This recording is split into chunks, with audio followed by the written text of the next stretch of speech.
Hello everyone. In this video, we are going to see the verification of Kirchhoff's voltage law and Kirchhoff's current law using RCAD PSPICE software. Okay. So in this experiment, we are going to consider the circuit that is given here, which consisting of 12 volt and 10 volt DC source at either of the ends, and all the resistors which is connecting these two voltage sources. Now this circuit is called as a 3-loop because it's consisting of a 3 closed path. So our objective of this experiment is going to calculate the current I1, I2 and I3 across the 3 closed loops. Okay. So to enter into the software, let me click the start button and click the capture CIS lights.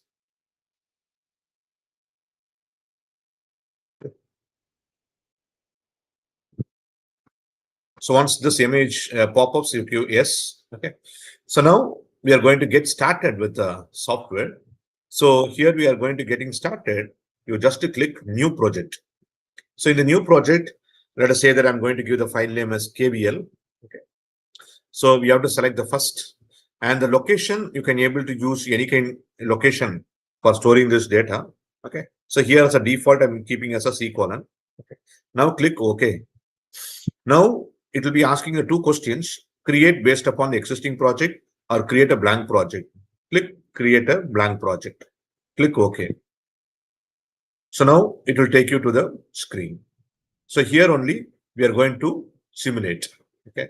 So now I need two voltage sources. So you go to here, place part. So you can able to see this is a library where I can able to see my library is not having any kind of components. So what you have to do, you just click add library.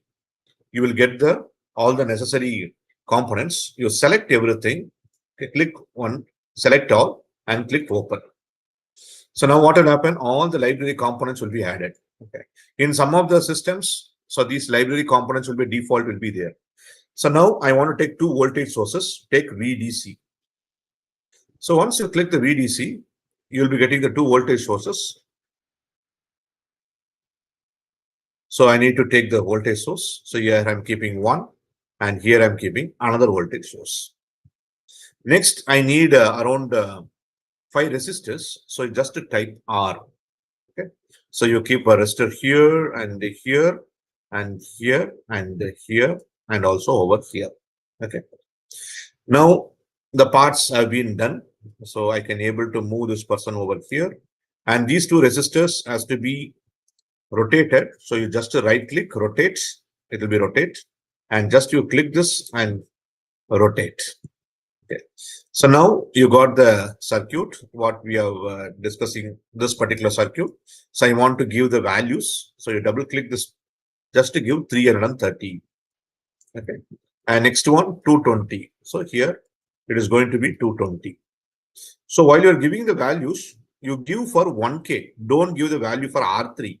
R3 is the part number, not the value. So you just double click the 1K, give 270. Okay. And this resistor is 180. So 1K, double click and then give 180. Okay. And then 390. You double click this one, 390. Okay. Click OK.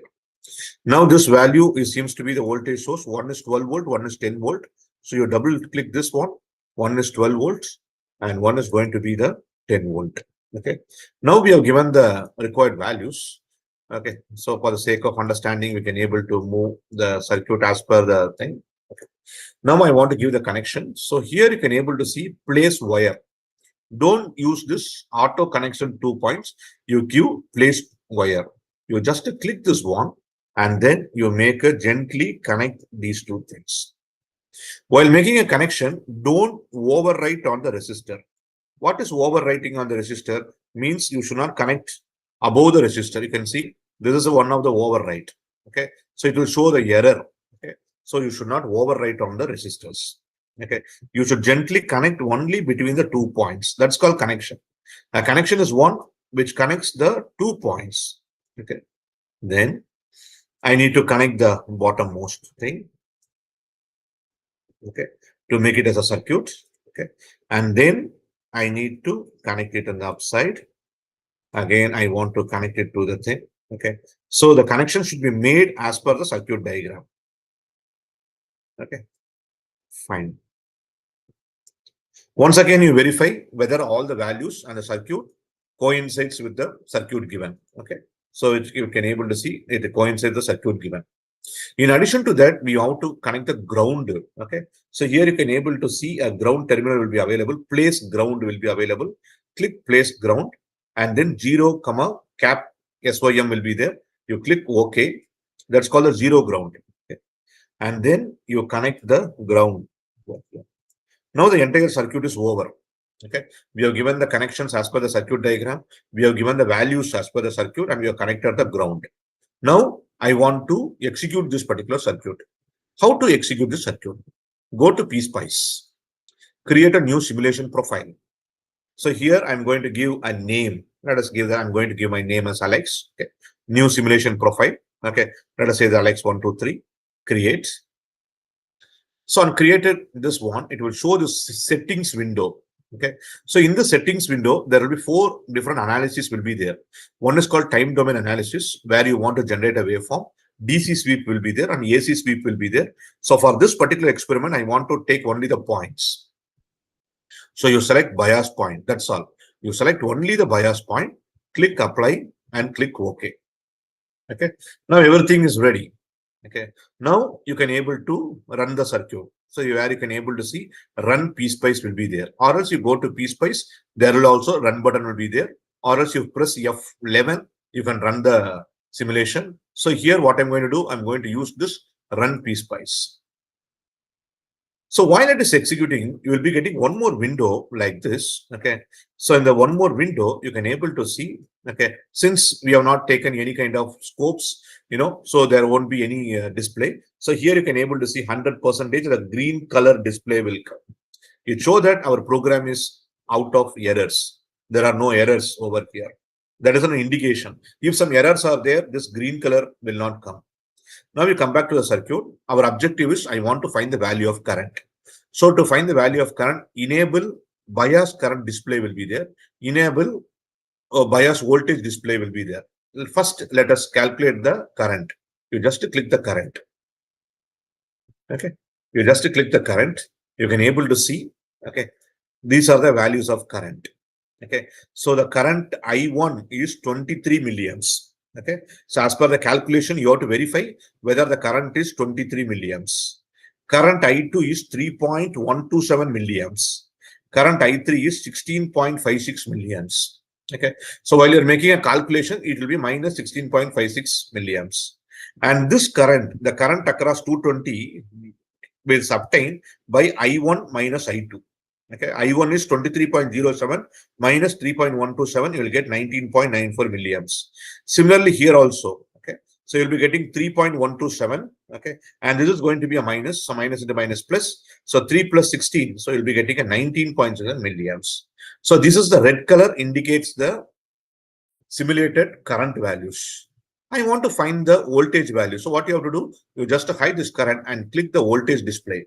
Here you can able to see this voltage seems to be a 12 volt. Okay. And this voltage seems to be a 10 volt. It's already given the supply.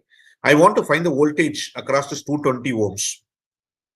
So how to find the voltage across the 220 ohms? As per Ohm's law, V is equal to I into R. Okay. So R is 220. I is given by I1 minus I2. Okay. So here the I1 seems to be 23 and I2 is given by 3 milliamps. So let us talk about 23 milliamps minus 3 milliamps. Okay. So you'll get it 20 milliamps multiplied by 220. You'll be getting us 4.387 volt. Similarly, if you want to find the voltage across this particular 180 ohms, how will you find? Voltage is equal to current into resistance. Okay. Resistance is 180. What is the value of current? Current will be I2 minus I3. What is I2? I2 is 3 milliamps. I3 is minus 16.5 milliamps. Okay. So by this, you can able to get both the voltage values and current values. Okay. So that is the end of this experiment. Thank you so much.